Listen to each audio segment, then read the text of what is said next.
Women Strike for Equality by Maradin Hijazi. Please excuse my voice as I'm a little sick. On August 26, 1970, women across the United States, 42 states to be exact, protested in the streets for abortion rights, childcare rights, and equal pay and job opportunities.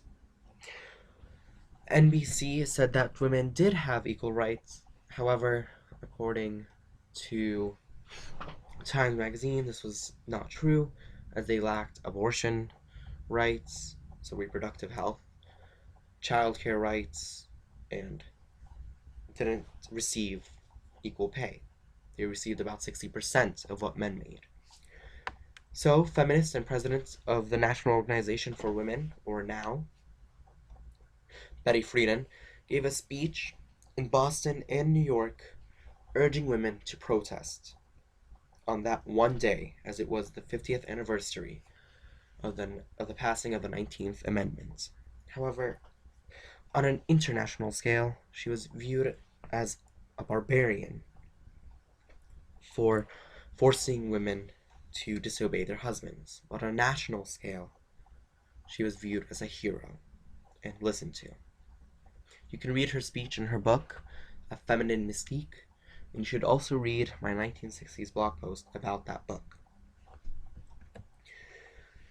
The picture on the left is of the abortion rights march.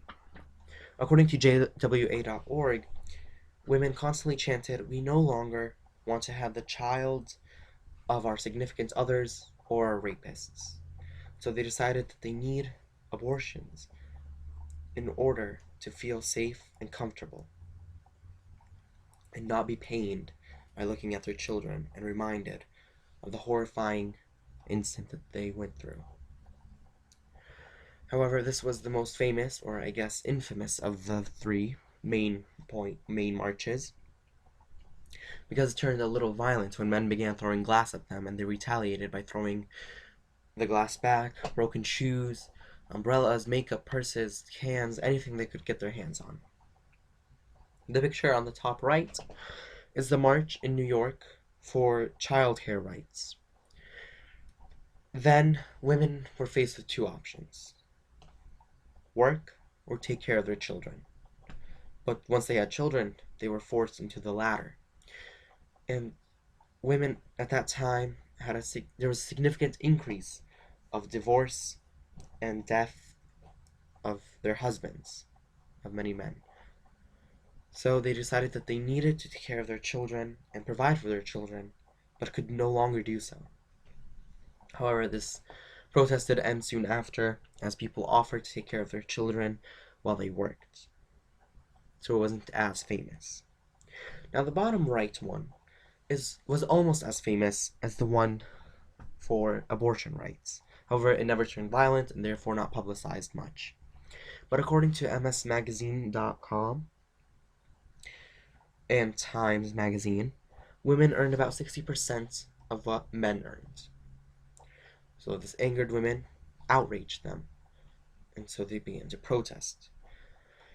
This one was almost completely failed because many women were fired and replaced by men to make sure that they would never strike against them.